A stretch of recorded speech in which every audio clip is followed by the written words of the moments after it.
All right, so we are in the Budget Task Force Subcommittee for benchmarking. We don't have a chair of our subcommittee, and we really don't have it on our agenda to do that, but I don't know if there's someone who does want to lead the meeting today based upon the agenda and the conversation we had in the meeting last Wednesday.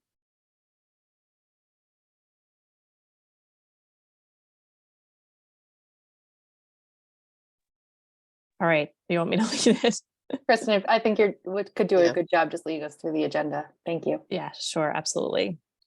I'll take some notes if that helps.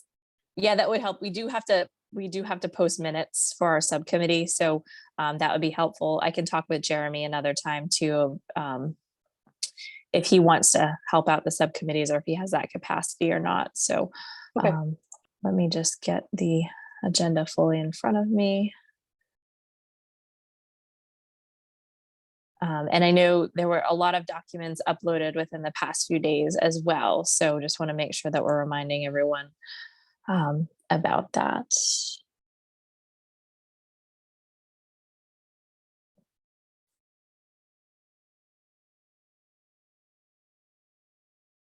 All right, so we have a pretty generic agenda, working session to review, develop, and comment on information related to benchmarking and efficiencies for the Budget Task Force. And then we'll be meeting again on Wednesday at 12:30 as just a larger group, as a smaller group, and then reporting back to the larger group at 1:30 on Wednesday. So just wanted to set those logistics up.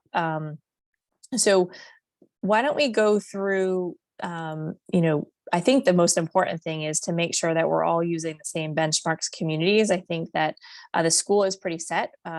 We have, I believe, agreed, and we can just double check through this group to use the DART plus communities, which is the DART plus our adjacent communities. Correct, Jenny? Yes. Okay, great.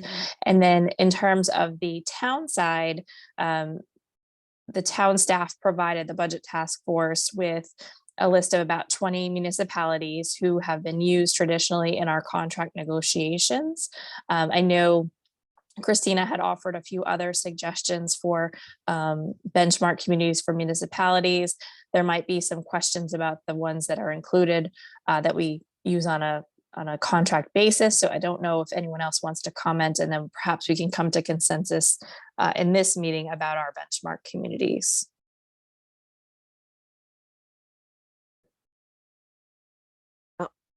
I'll make a comment.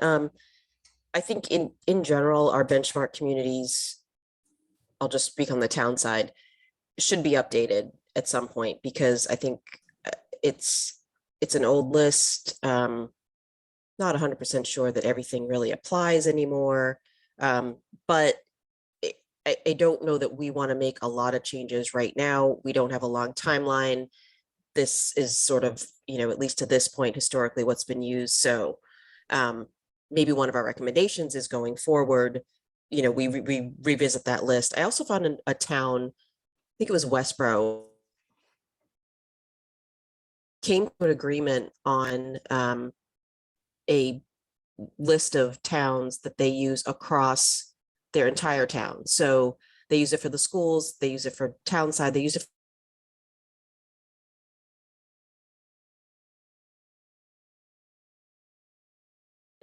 Hopefully that'll help. So part of the recommendation may be to come up with one single list to use across everything, which I think would just be a nightmare for us to try to do now, but we may want to think about that as we're kind of going through things.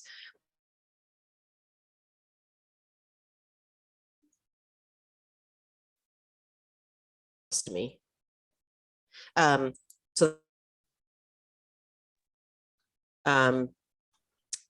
Starting with the town list that we were given, I tried to go through and sort of break down some of the different spending areas a little more in detail, because when I was trying to compare things with the data that Dan gave us, it didn't really seem like it was an apples to apples comparison. Like I couldn't find certain things, and then I found out that depending on the way. Is Christina cutting out for others, or is it just me? Okay. Yeah. so there were several examples. And then one other final thought is Wakefield was really difficult to get any sort of detailed information from. I didn't spend a lot of time, but I spent about the same amount of time that I did in every other community, and I could not break their stuff down at all. I was trying to get different, FTE counts for different departments.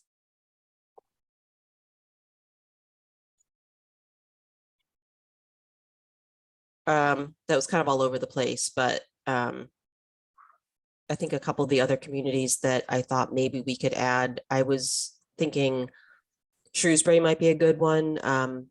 We're somewhat comparable to them demographics wise. They're a little bit larger, but so are a lot of these other.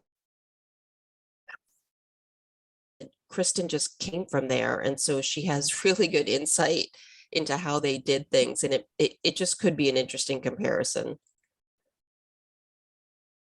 Christina, just so you know, your audio cuts out a little bit. Yeah. Okay. Your video is off right now. I think maybe hopefully that will help, but Yeah, I had shut that off, so hopefully that will help.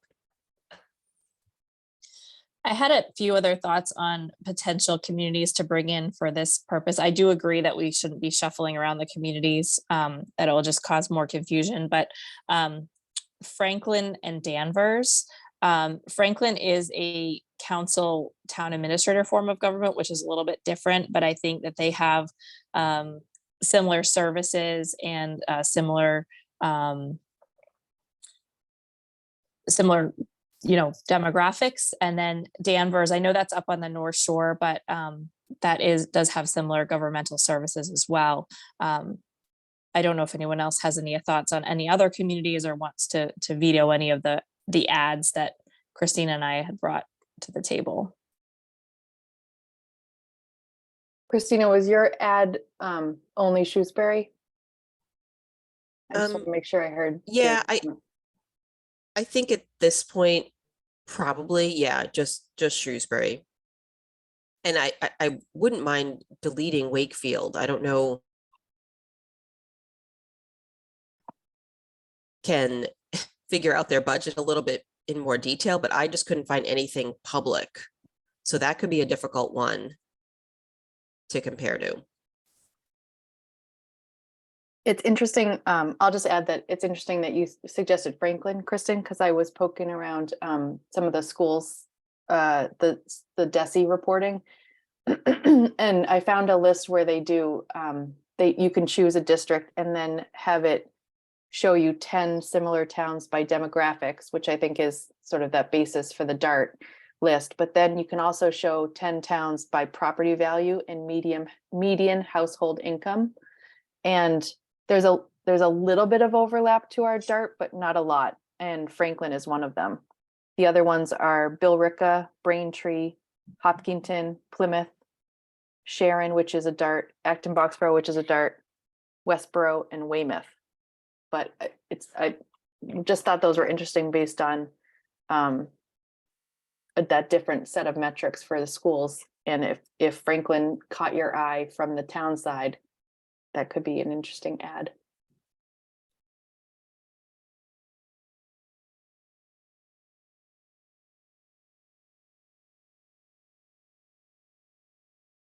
Does anyone else have any other thoughts on benchmark communities for town side?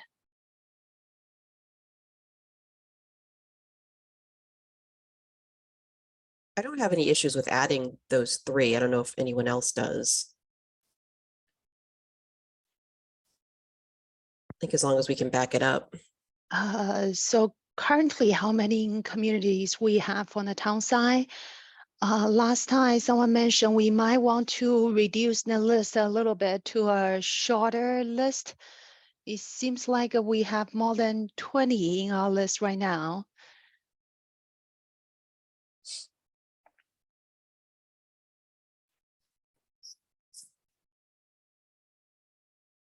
I would be in favor of removing Wakefield.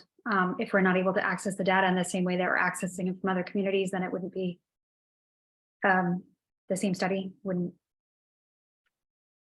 Yeah, I think that makes sense to me too. There's no point I don't see like a reason to do a super deep dive. If it was like a town that showed up on our schools list and, you know, was in a lot of overlap in different areas, maybe we would value doing a deep dive there. But if it's just hard to find the information, let's just remove that.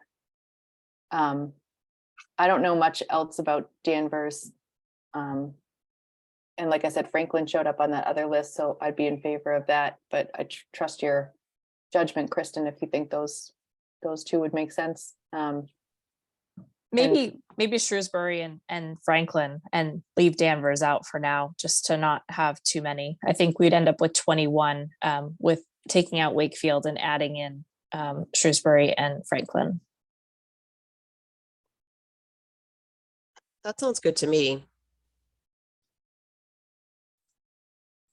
All right. Do we have a consensus agreement? I don't think we need a vote.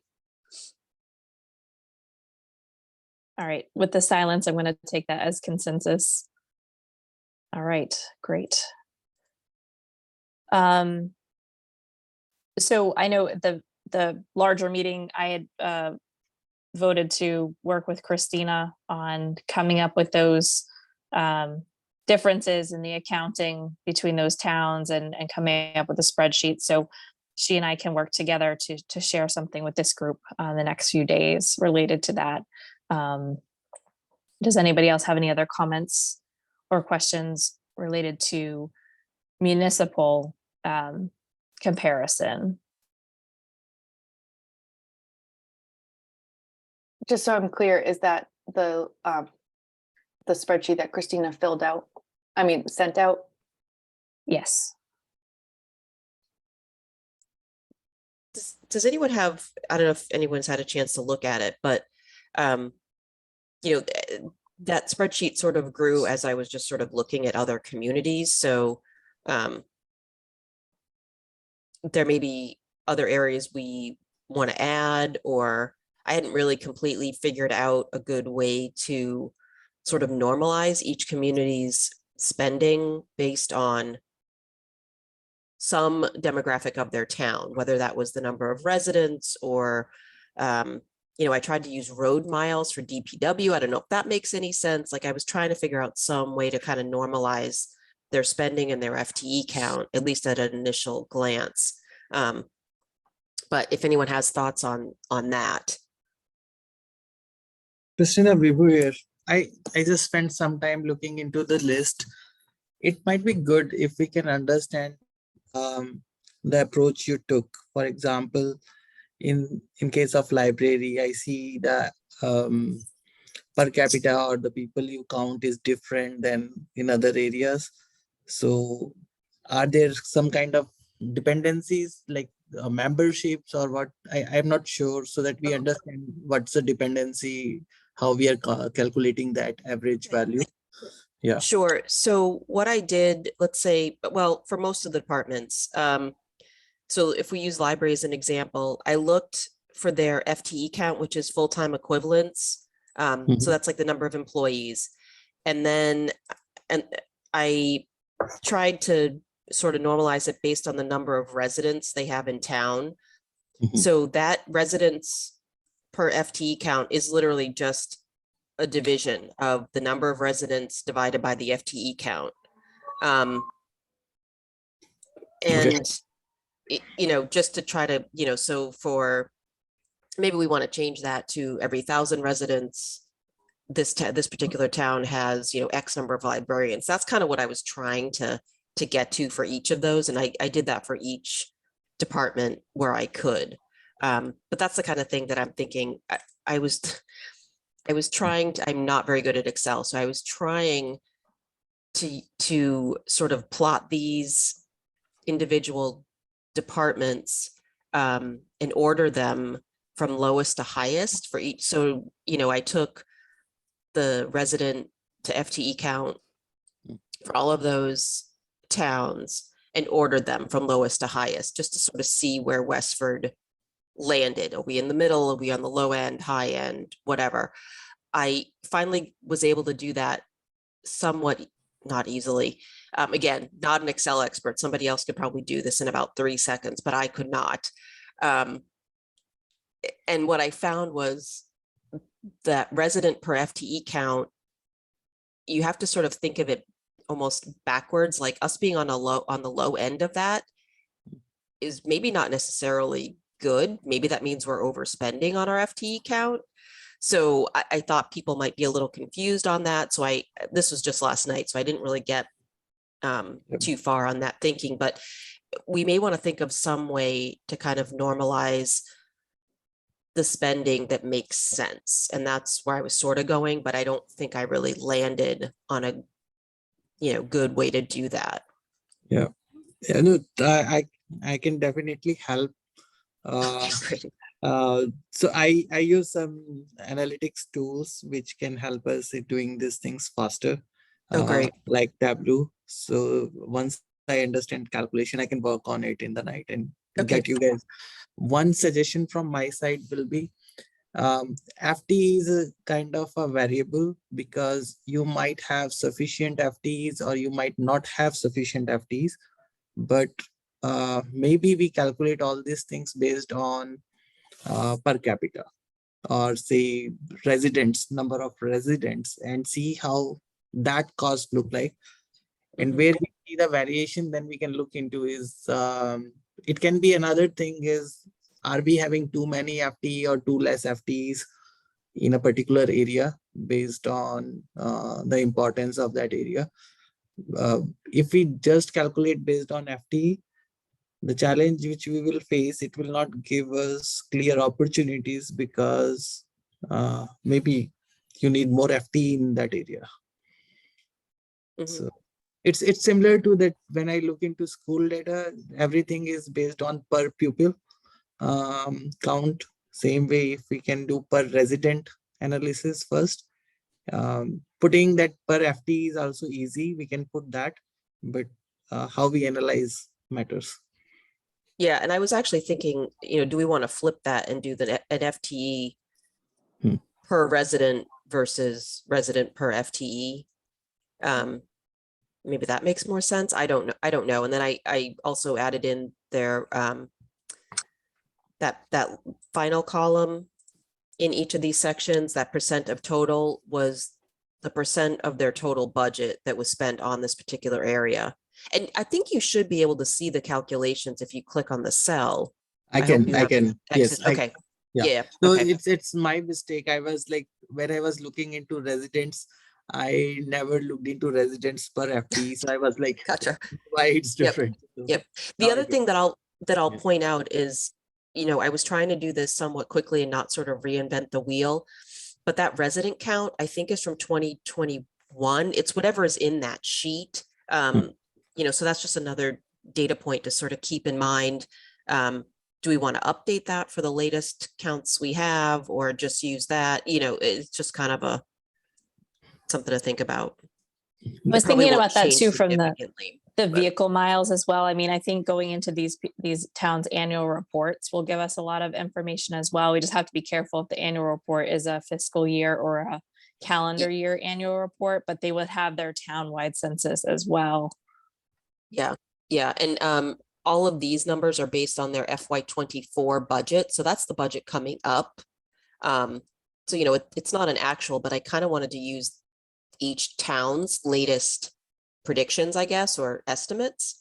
So there's a little bit of mixing and matching of years here. Again, I wasn't trying to get exact. I was kind of just trying to do a little bit of a stab in the dark to kind of get this, just to try to figure out where we could even look. Are there any big differences like really jumping out at us that these minor little resident counts here and there, over the last couple of years probably wouldn't make a huge difference? Maybe. Yeah, just one more thing to add to I guess more specifically, it only relates to the library and maybe Council on Aging. I think there can be some drastic differences in budgets if the hours available or hours open are different. Exactly. So I don't know if that's too deep that we do, but if our costs are higher, we have more FTE, then it could be because we serve our community for more hours. Absolutely. Yep. And I was thinking about that too. I started to try to do that, and I was just like, okay, there's just way too much. But I think if we do a deeper dive somehow and maybe split this up, that's definitely something, do we have Sunday hours and other people don't or do, or, whatever the case may be. There's a lot of different things that we could add. The other thing that was, unfortunately, one of the biggest costs for any of the municipal budgets is health insurance. And I started to try to pull that information out, and it just got too complicated, because sometimes I could be confident that I was pulling the right number and sometimes I wasn't. And then I started thinking, well, I don't even know how many employees they have on their plan. Like, that doesn't necessarily mean that all of their employees are on that plan. So again, it was just a big, I wasn't really sure how to do that. I kind of started making notes to myself as to whether they were on this GIC plan, which is a state plan. I forget what it stands for. Sometimes I could tell that pretty easily. Other times I have no idea if they're just going out and getting their health insurance on their own, or I don't even know what the other options are. So how they access the health insurance for the employees could be something interesting. And, maybe we just want to do it on a % of their total budget and ignore how many employees are on it, because it's not like you can control that number. So maybe we don't really look at that. Christina, can I just orient myself in your spreadsheet? Yeah. Are most of the tabs like report outs from DOR, and then the one you did like deep dives into a number of the budgets is the spending detail? Is that right? Exactly. Yep. Okay. I really didn't. I think I may have added a few columns to something back here. Maybe it was like the one right before it, like the spending per function. I think I added a few columns there just to try to get like a per resident spend in each of those areas. But then again, I kind of quickly figured out that some of those spending areas aren't apples to apples. So I sort of ditched that and went on to the spending detail. But yes, the most of the stuff that let's say 99% of what I've added to the spreadsheet was just adding that spending detail sheet, and everything else came from DOR. Okay. Yeah, Oh, sorry. I have one more question about just all the tabs. The sort of values by class, revenues by class, like all these other tabs, those are just sort of there for now until we decide how or whether to use them, right? Or are they represented somewhere else? They're not represented by anything that I've done. Those were just Okay. there. Okay, great. Yeah. Got it. The Thank you. I think the only other tab that I'm using is the general socioeconomics, because it has the number of residents. Oh, and I added school enrollment to that list as well, Okay. because I thought I Awesome. might want to use that, and then I think I didn't. But anyway. That was very helpful. Thank you. Just one thing more to add, Christina, is for all this information, can we add which year? In some places, I can see that in some places it's not clear that are these 23. Yeah, I think it's just a matter of I got lazy on my titling of different columns, but yeah, I can add FY24. And I don't know if you scroll way to the right, I've put the link to the document that I used also. Some of them are a direct link you can just click on. There's a couple of towns in there that actually had two different documents, because they split their budgeting up differently. So you may have to kind of click in and sort of copy and paste the link.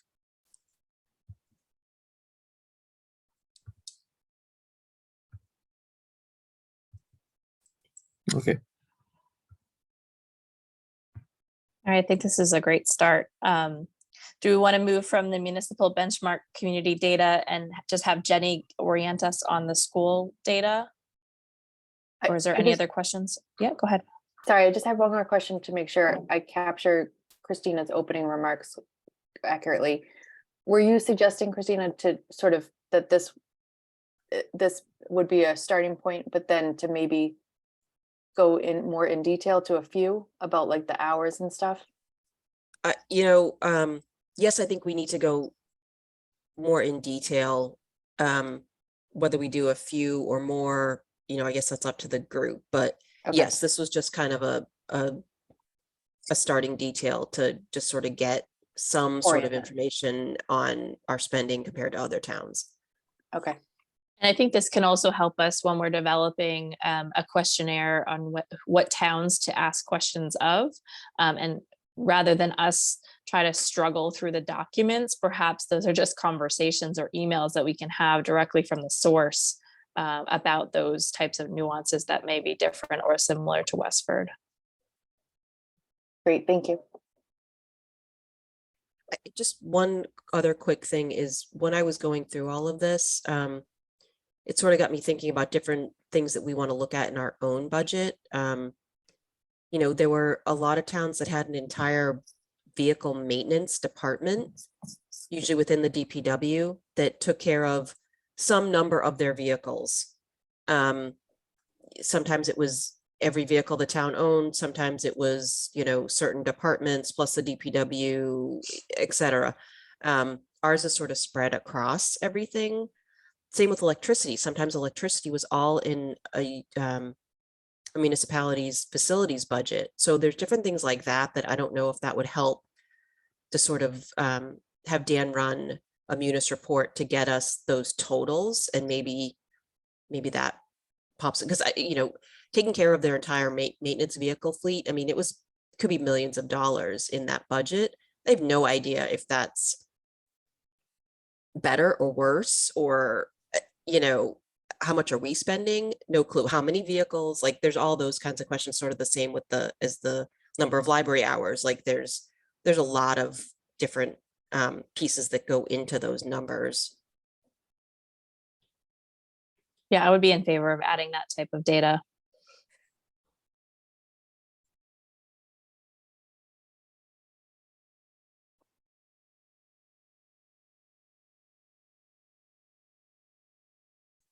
All right. And of course, if anything else comes up on town benchmark or town data, we can revisit it either today or Wednesday or at another point in time. So don't feel like this is the end all be all. This is going to be shaping and evolving. At one point in time, we're going to have to say, okay, we're done. We're cut off. We need to move on. But we're still in that investigatory phase. So Jenny, do you want to walk us through some of the data that you have for the benchmark communities related to the schools? Yes, sure. Because at the beginning, I was looking for the same kind of data set from Department of Revenue, like breakdown to school, like DESI function code. But unfortunately, there are no such breakdown for DESI, like how much is transportation, how much is the school committee expenditure or business office expenditure. So there's no data breakdown. So the only thing I can find is per pupil expenditure, net school spending, teachers FTE, teachers salary. So all those data are summarized in the shared drive, school benchmark folders. If you look into the first one, per pupil expenditure, that's the latest data we can find for fiscal year 21. So every spreadsheet, I highlighted in green for Westford's number, and I have highlighted gray for the average for the DART and adjacent school districts. So you can see what's the difference between Westford and average school districts. What's the percentage difference and what's the dollar amount difference? From the first spreadsheet per pupil expenditure, you can tell what's our total in-district expenditure, what's our total in-district FTEs, what's the total expenditure, not just in-district, but also out-of-district expenditures. So all the red highlights, that means we are falling behind. So if you see the in-district expenditure per pupil, we are 2,127 lower than the average school districts, which is almost 12% lower. We also compare the town's population and total enrollment. It seems like Westford's total student percentage of total population is much higher than other towns. So basically, that's just a recap, a summary of all the percentage here. So do you guys have any question about this spreadsheet? It No, seems like we are spending less. Taxpayers are paying less for their higher student performance for Westford. So I can't get to the spreadsheet right now, Jenny, but I think it's just a technical glitch on my end. So I'll work on that. But the question that I always have with the DESI data is what exactly does it include? Because, you know, we spend, let's say, for example, the computers that most students use, that's in our capital budget. And so that doesn't show up anywhere in the school budget.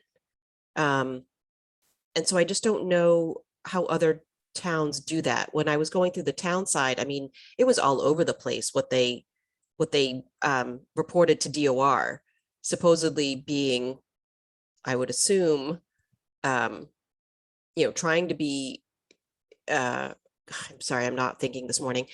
Just trying to be consistent across different towns, and it wasn't. And so that's sort of the question that I always have with the DESI data is what exactly does it include? Does it include the health insurance for all the staff, which I know our numbers don't. Do you know what I mean? Like certain things like that. I do have the same question about your concern. I'm thinking about consistency as well. Like we have our health insurance embedded in the town's budget. It's not from the school side. It all depends on the school. Do they pay the health insurance themselves in their general funds operating budget, or does the town cover their health insurance? That's something I'm not quite sure. How can we find out?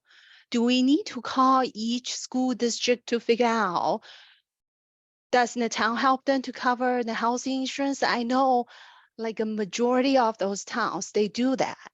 But for specific, we might have to contact the town to figure out about the consistency. Yeah, Jenny, I know just from Shrewsbury that we were required, and I don't know if it was by the school committee or by DESI, to do a chargeback report at the end of every fiscal year. So it was, what is the town paying in school employee health insurance? What is the town paying for facilities and utilities?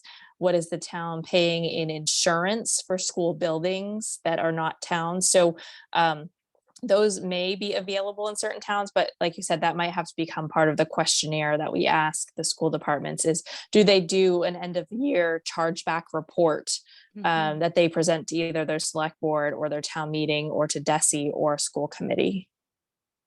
Right.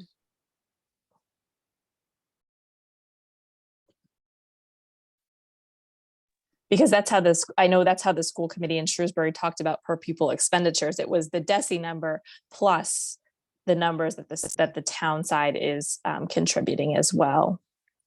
But probably the numbers here don't. doesn't include the town size contribution. This is just from the end of year report, because the end of year report we send to DESI, that doesn't include those health insurance expenditure. So if DESI have the data bank, I'm sure that's pulling the data from the end of year report that doesn't include the town's portion. So that's just one spreadsheet. So if you can open up like the second spreadsheet, which is fiscal year 23 is unit A, salary compensation. That was the data presented by to the school committee, finance committee, and select board for Westford compared to the DART district, the new DART district, the DART and adjacent districts, and also we have the percentage compared to the 2017 old DART And that's the whole full picture of everything over here. That's already presented in the tribal meeting. That's what we used and what we prepared for the Unit A negotiation. And our proposal was based, the Unit A union negotiation proposal was based on those analysis.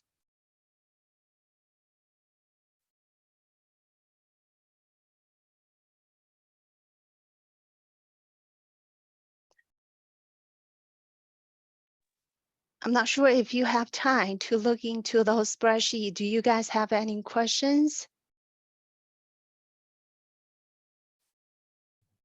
Jenny, I don't know how to access those sheets because I don't have a link to that drive. So if you can share the link or something so that I can open it.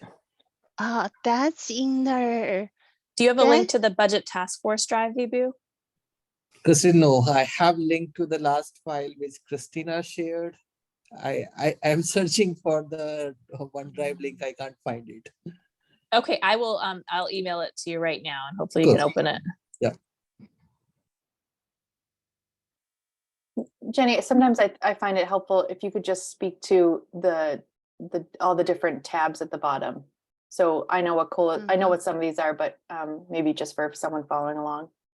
So the first tab for COLA, that's the average for all the DART and adjacent school districts.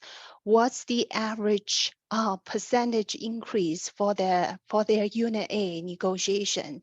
The total average is 2.5%.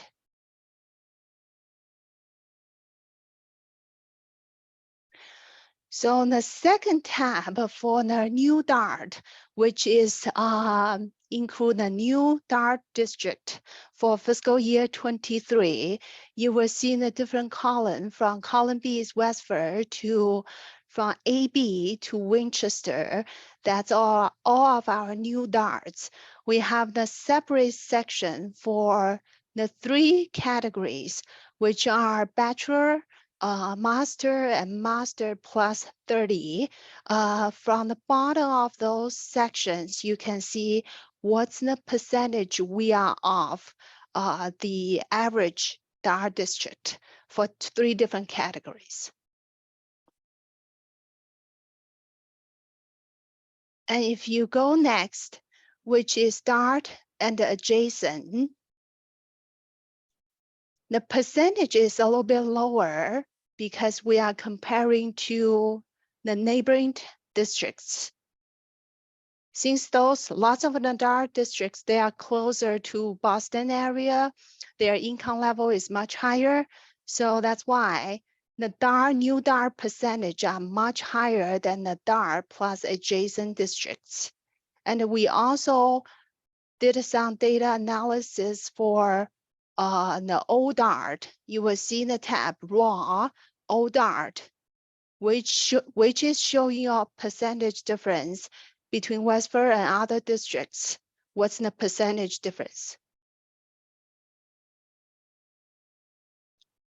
The raw data we just have on the school district for the DART and adjacent, their original data for different steps in Unit A. It just capture all the school districts data here and pulling the data for different tabs. It's just a full picture of comparison from Westford to comparable districts. So that was prepared for Unit A negotiation. Thanks, Jenny. I find that super helpful. Just before we go to the next school spreadsheet, this just jumped into my mind, and I want to make sure we don't miss it, is for both of these comparison benchmarks, we have a lot of good US Census data as well, so the 2020 census. So what are people's thoughts on pulling census data as well, or just using local data? I think I'd probably be in favor of pulling the census data. I feel like that might be easier than going through each community. Do we usually see differences in them? Yeah, so on the census related to population alone, we do see a difference and swing and spread. So we would just want to make sure that we're being clear of what data set we're using related to what comparisons we're making. But they also have income, median income, household income, average single family home cost. We can get that from assessors data as well. But I just want to keep in mind that we have several data sources for kind of benchmark, right? So US Census, their local data, and then any other areas that we find for comparisons. As I was looking through some of the other towns' budgets, there were a few that had kind of interesting information like that in the front of their document. So it just sort of went through, average and median household prices. I forget if it was, I think it might have been average single family tax bill, demographics on age groups, and how many people were over 65, how many were under 5, how many were school aged, just sort of orient. It was kind of interesting to orient yourself like based on that, because if you look at that, if your school population is much bigger, yeah, you're going to be spending more on education. But there were several towns that were aging. And so that was sort of interesting to look at too. Like they might be putting more money towards their council on aging or something.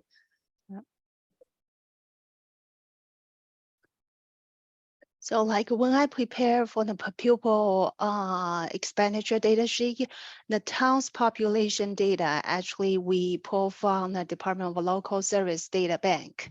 We use the data from there to compare the student percentage to the town's total population.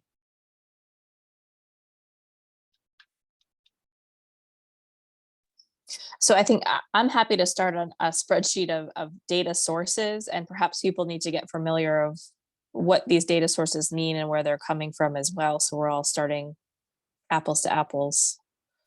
Yeah, I can just tell even Jenny's per pupil spreadsheet has Westford population 24,446, and Christina's general tab has, oh wait, no, that's the same. Okay, sorry. Yes. I thought it was already different. There's definitely no shortage of data. I think to Vibhu's point, it's just about sort of labeling what we're deciding to use and trying to be consistent about it.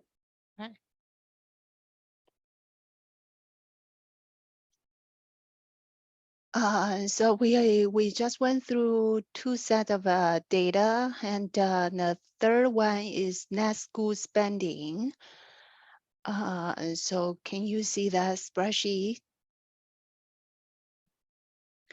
So for net school spending, there are fiscal year 22 and fiscal year 23's data over here.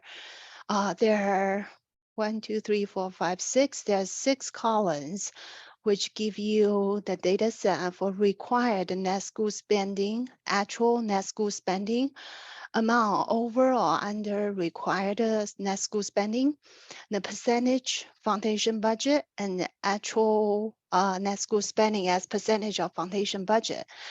At the beginning, I was trying to understand what's the difference between the required net school spending and the foundation budget. Foundation budget represents the minimum spending needed, but actually foundation budget is adjusted annually by the current enrollment, demographics, and also like inflation and geographic and data. So that's why you see these 2 columns are always different for every single years. So for this spreadsheet, you can see DART and also DART and the adjacent 2 different tabs.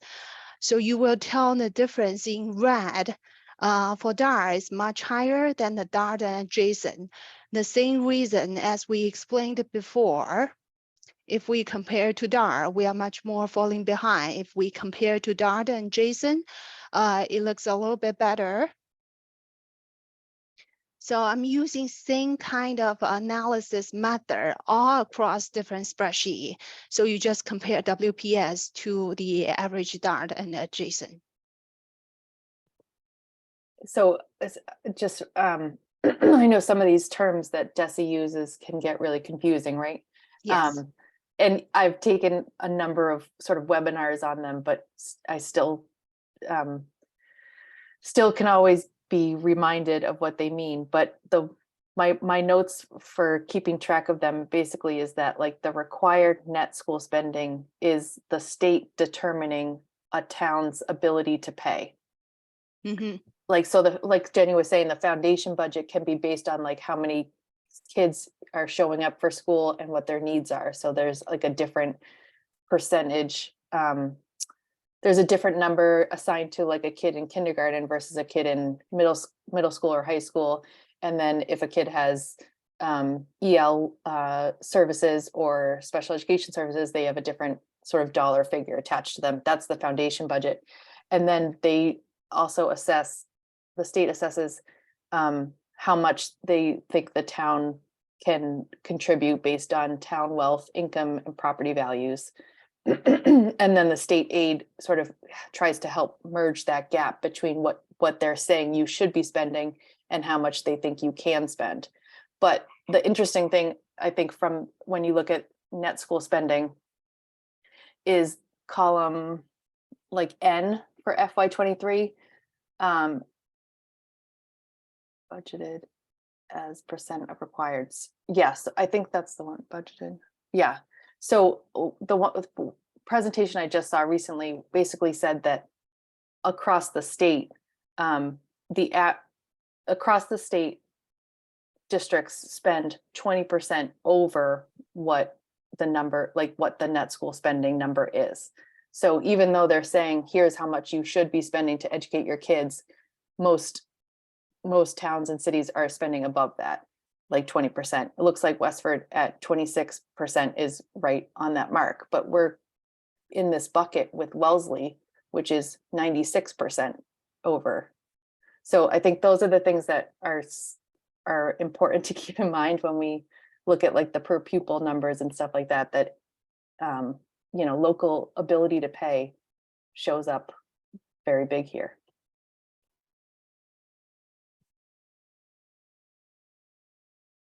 Yes, like if you look into fiscal year 22 in the column D and column E, the actual net school spending for the average of DAR and adjacent is $63 million. The required net school spending is $42 million.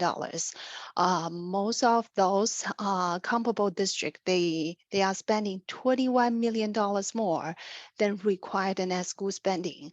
So we are spending 27% less than the average of DART and the adjacent school district in the school budget.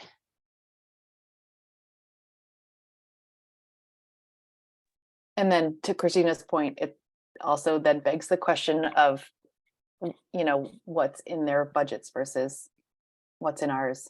So For actual net school spending, because the school spending includes local contribution plus Chapter 70's aid. So that includes the town's contribution to the school side and also the Chapter 70. That is local aid. So there should be some consistency for the DESI data for this required net school spending, because on the school, they are using the same kind of data set based on the reporting.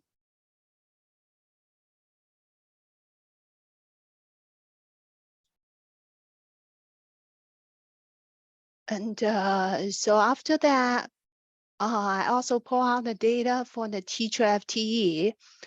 The name of the spreadsheet is teacher data. This spreadsheet gives you the data for the total teacher FTE we have For the comparable districts, what's the percentage of teacher licensed and the student to teacher ratio, percentage of experienced teacher, what's our difference between WPS and the average of comparable districts. And the last data set is just for teacher salary, which is very old data from school year 20 to 21. I believe fiscal year 23 for Unit A's negotiation is most up-to-date data. So that one from the DESI website, it's pretty like outdated for previous fiscal year. Jenny, do you know, is there any data on the like administrative FTE counts? I was looking to the DESI website. They have different kind of data set. They have assessment, accountability. They have lots of data about educator preparation, educator, student enrollment. But for the finance, they only have Chapter 7 foundation and net school spending per pupil expenditure and teacher salary, but they don't have administrators data set over there.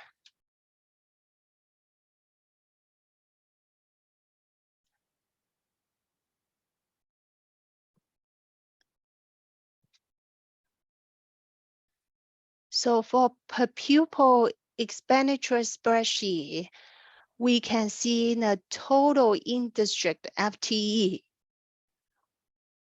which I was not sure what's that number include, what kind of FTE they include over that, included in that data set. I think they use that because some districts do half-day kindergarten. So that like the kindergarten kids may only count as sort of 0.5 if they're in half day versus a 1.0. Does that make sense? Because that's pretty close to our enrollment, 47, 42. Mm-hmm. And Concord Carlisle, that number makes sense if it's just the high school, 1,300. Mm-hmm. Right.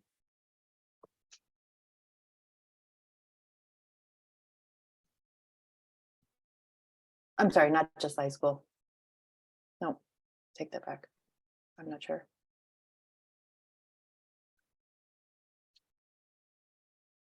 In a regional, Jenny, do you know this? In a regional district, that would include everything, right? So like Acton, Like yeah, Acton, Boxborough, Groton, Dunstable. sometimes I think I get tripped up on because Concord, Carlisle, like in my head that because they have different school committees a lot of times that sometimes the school committee can just be for like the combined high school and then they have like a different school committee for the elementary levels. You know, if they're dependent, separated by town. So sometimes I second guess myself when I'm looking at the regional ones. I think that is the case for Concord Carlisle, that they have a separate elementary for each town and then combined for high school or middle school. So we should be differentiating on our spreadsheets of, is it just a singular school district with one town? Is it a combined school district with both towns for elementary through or K through 12, or is it K through, let's just say 6 for the lack of a better term, for each town, and then 7 through 12 moving up. So if we can clarify that, that would be great. I have to assume though that their numbers are combined, right? Because it seems so low when we're looking at Concord Carlisle for 1,300 kids to be in that entire district, but the number makes sense for Acton Boxborough. So I don't understand why it would be correct for one and not the other. Maybe Concord Carlisle is just that much smaller and I never thought of it.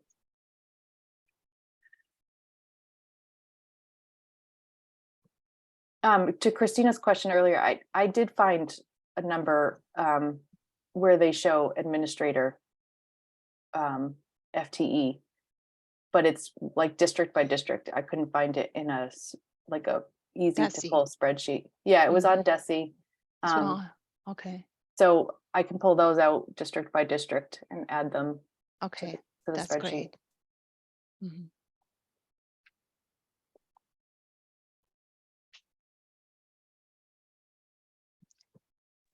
Any other questions on the school data that was presented or anything we feel that was missing that we need to capture? I mean, I think one question I have is what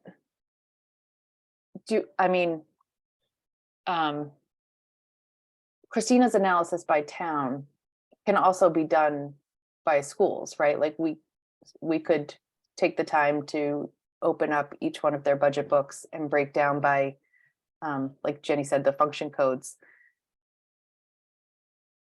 If we think that would be an area to sort of benchmark individual school budgets. I just can't tell if, I mean, I don't know if that's sort of under our purview or not, right? Like we're sort of looking at the town pie. So I don't know, what are people's thoughts on that? Because I'm happy to help contribute to that analysis if we think it's valuable. I think it would be helpful to dissect it a little bit. I know we've talked about how our, our schools might be set a little differently. We might have more buildings.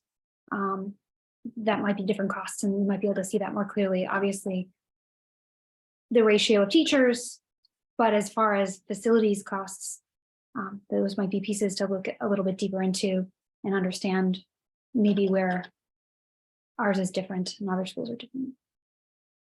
I guess it could be similar to like, what are the library hours, right? It's like that next level of, if we see a discrepancy, understanding that discrepancy, right? So like if we see I don't know, just some of these schools that we're comparing ourselves to, like you said, what could be contributing to that?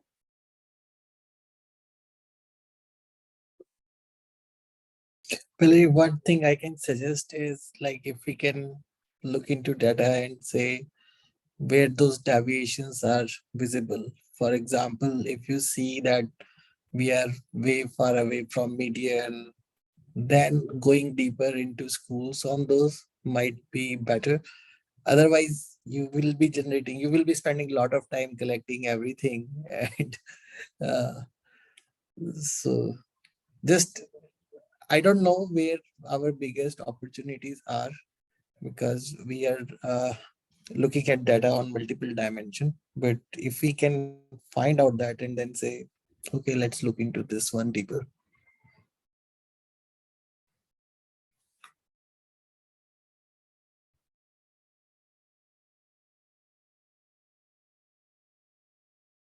All right, so do we want to move on to, I know we talked about having a questionnaire for department heads, and going out and actually interviewing department heads.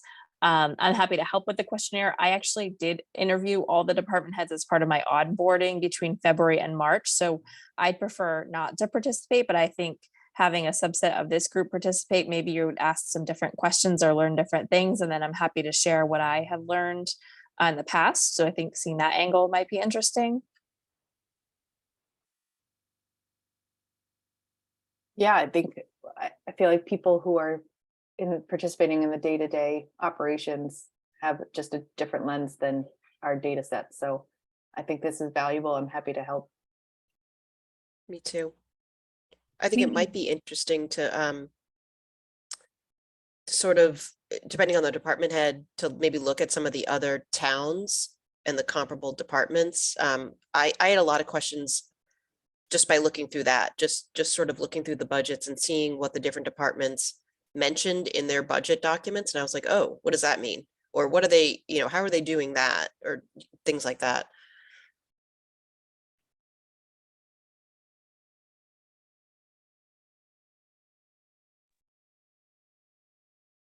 Any chance you kept a running list of?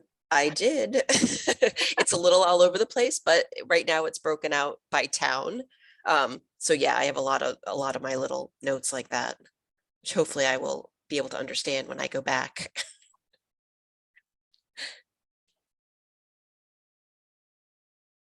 So do we have a team of 2 or 3 people that might be interested in developing questions for the department heads, and we could maybe review them on Wednesday or another date and time and then set a schedule to actually interview those department heads, both town and school? I think it's important to interview, the superintendent and incoming assistant superintendent, as well as perhaps some of the principals.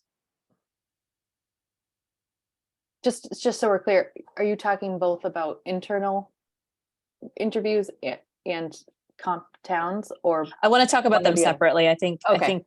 I think we should talk about them separately. if Okay, that's okay. so first you were talking about internal. Internal, yep, town of Got it. Westford. Okay. I'm happy to I- help execute. I can't really sign up for a deliverable between now and Wednesday. My daughter's birthday's tomorrow, sorry. I could definitely start to come up with some questions, just based on what I've seen going through the other budget documents. I think if we can maybe come up with a subsetted list of departments, that might be good. Like, I would definitely, DPW is big, police, fire, ambulance dispatch if they've got it. So essentially public safety, I would suggest. The schools I can't even comment on. I mean, definitely we need to discuss those, but I haven't really looked into those. I'm trying to think what else was. The health insurance is the biggest, and I just don't even know where to start with that, honestly.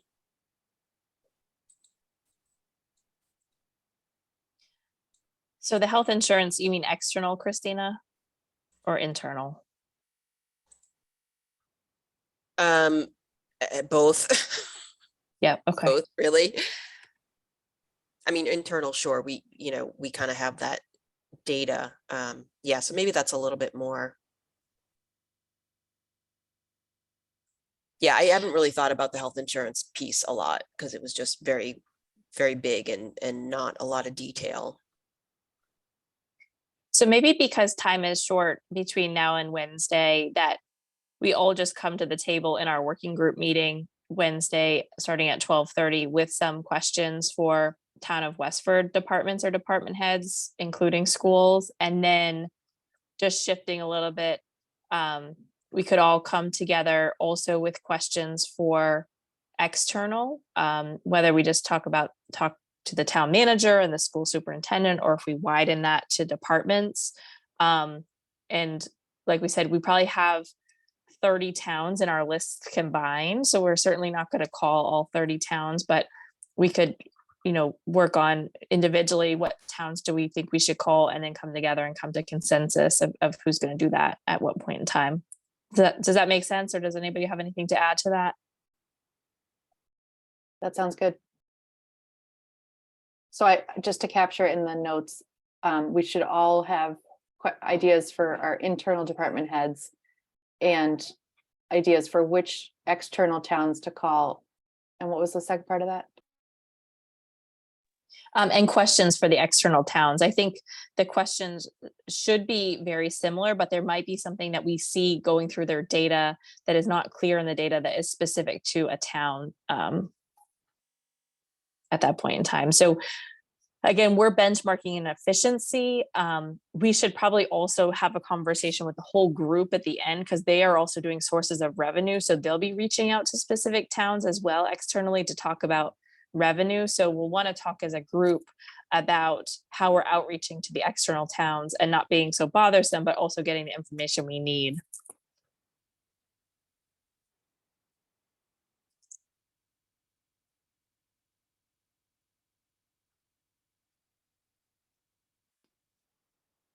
Anything else for today that people want to talk about or dive into? I know we have about 25 minutes left on the schedule, but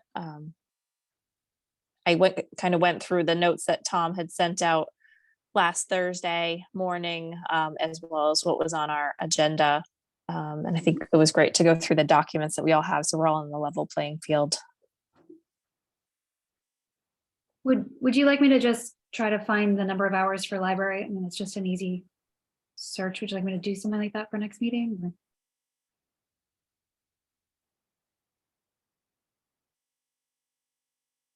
I don't have a problem with that. I don't know if it's too deep down right now, but Christina, I'm sorry, I didn't mean to cut you off. Oh, no, I was just gonna say, sure, go for it if that's, Okay. if you want to do that. Okay.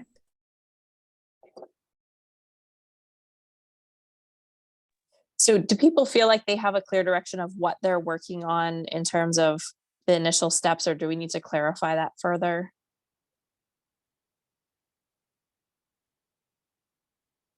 I mean, I think one more roundup would be good. Just, I want to make sure I have it in the notes, and then I'll send those, I'll send at least I won't have draft minutes right away, but I can at least send out what you say next so that we're all clear.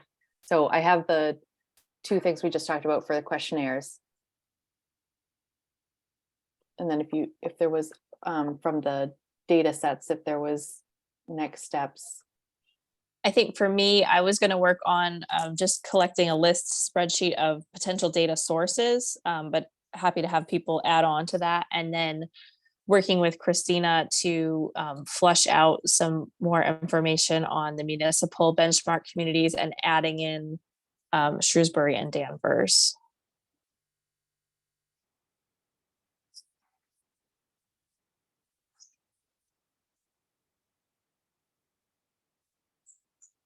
Okay, and I've got Amy doing library hours, and I was going to add to Jenny's data set the administrative FTEs.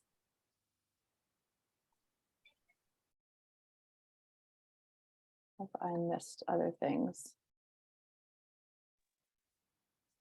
The one thing that we didn't talk about yet today is the comment form. So we talked about last meeting that we just had a simple email on the website. We didn't think that that was satisfactory. Valerie, were you going to work on the questions for the format, or did I misunderstand that? No, so I'd love to share something for quick, if that's okay. Oh, Let me see if I can give you the host capabilities.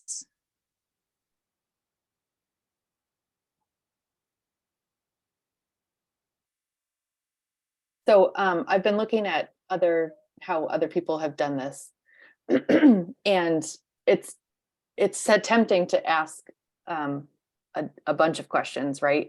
There's towns that have approached something like this by doing sort of a comprehensive budget survey. Can you all see that? Okay, great. Yep. So there's sort of 2 roads. One is like I said, sort of a comprehensive budget survey. I've seen how important are each of these departments to you? What changes would you make to these budget areas? If reducing the services were required to balance the budget, what 2 areas would you be comfortable reducing? This is so tempting to me to sort of get more input from the community and make it feel more participatory. I just don't know if you can't really do a survey unless you're committing to dive into the results, right? So I don't know that this is part of our sort of runway, or like I said, if it ties into sort of the master planning that I know you and the select board have been talking about, to kind of take that pulse on resident feedback and what that means for our town services. So sort of just for this group, it's the top chunk of notes, which is sort of that online suggestion box. And one way I've seen it done is to provide prompts, which we were talking about, helps people sort of start thinking. And then other versions I've seen were just more open-ended, share your comments. What are your comments, questions, and suggestions? So I mocked up this as a trial. So this doesn't capture any. So sorry, let me just start at the top then. So feedback for Westford's budget task force. Westford has recently, just a sort of level setting about what our group is. A note that the entry will be shared with all members of the task force and could be included anonymously in the final report. Again, it's just a big open text box down the bottom for please enter your comments, questions, or suggestions. And then I had this as a possible draft for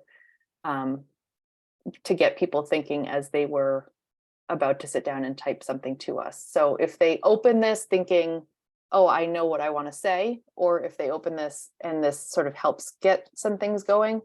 But then I also didn't know if these are the types of prompts that we feel like would be helpful or not.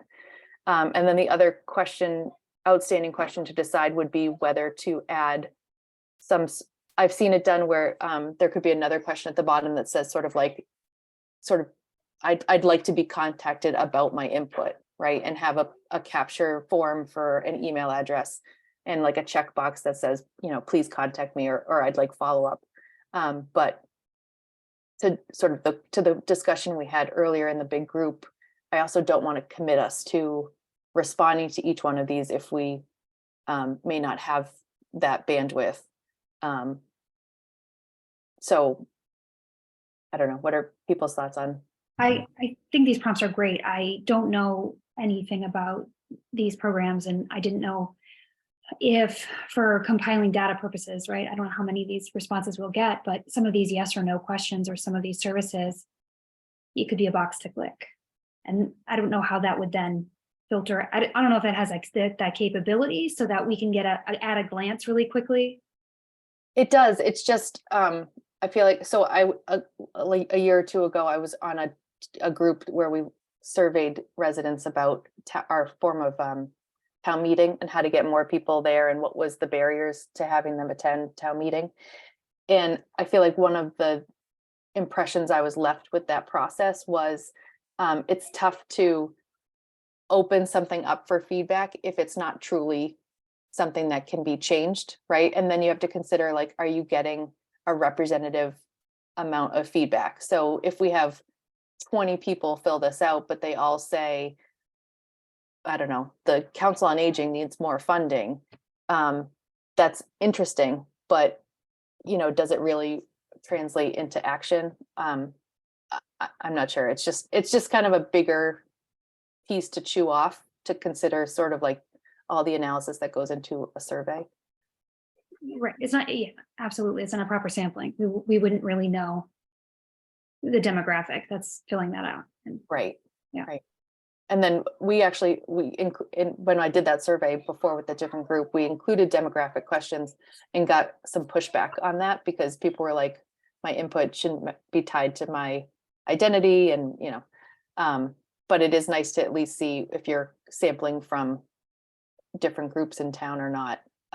But like I said, I thought maybe this could just be open-ended. I guess my recommendation would be to have it sort of generic and open-ended to start. And then maybe either, like, to Christina's point above about like having a future recommendation to do a deep dive, or that the select board could decide that that might be a valuable part of the master planning that they're talking about doing. But I do feel strongly that about getting something up on the website pretty quickly. I think people in the public are sort of aware of this process starting, and I want to capture that momentum if we can. I'm going to stop sharing so I can see all your faces again. Does anybody have? It's a great start. And I just wonder, and I'm not sure where they're finding this link, but if in that summary, there is a comment about watching our meetings, or That's a good information where that can be found, be helpful too. Thank you. I talked with Tom Clay this morning just on a variety of items, and we're definitely going to talk on Wednesday about community engagement and feedback related to the budget task force. So I'd love to talk about this survey further and get that solidified on Wednesday if possible. Oh, great. Yep, that's fine. And, you know, it makes sense to get sort of the bigger group. This is Christina. I like that format, Valerie. I think it's nice to have some prompts, but yet make it sort of open-ended. The only thing I was hoping that we would get input from both staff and residents. And so it might be interesting to just add one more question that sort of ticks off. Are you a resident? Are you staff? Are you both? Because there are definitely, I was sort of surprised to learn that 40% of our staff lives in Westford. I didn't think it was that high. And then the other thing about feedback, you could just add something at the bottom. And I had a way of phrasing this and now I'm forgetting, but basically, you know, something like, would you be willing to be contacted if we need further, you know, if we need to contact you further for more details on your suggestions or something like that, and then they can put in their email. So that's why it's not, we're definitely going to contact you, but you know, are you willing if we need a follow-up? Great idea. I'll incorporate the sort of a link to our website and how to watch. I'll try to do what Amy suggested about how to watch our meetings and those 2 comments for Wednesday's meeting.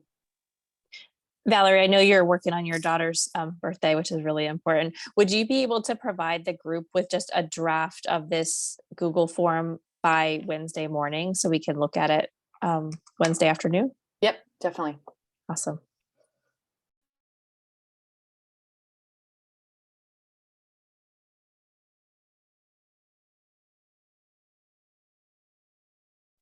Does anybody else have anything else for today? All right, I think we're rolling. I think we got good direction, and it's going to be a lot of work, but I think we're going to get a lot of really great information and a lot of good ideas.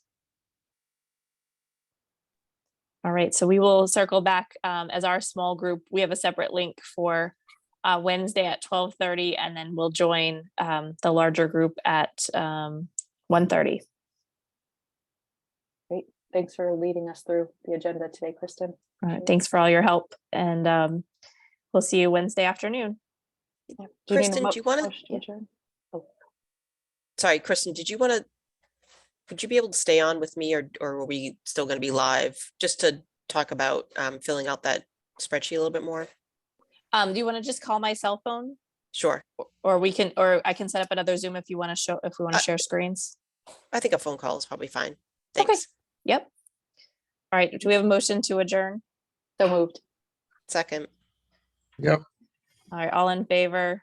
Amy, Jenny, Christina, Vibu, Aye. Valerie, Kristen, aye. Aye. All right. We are adjourned at Great.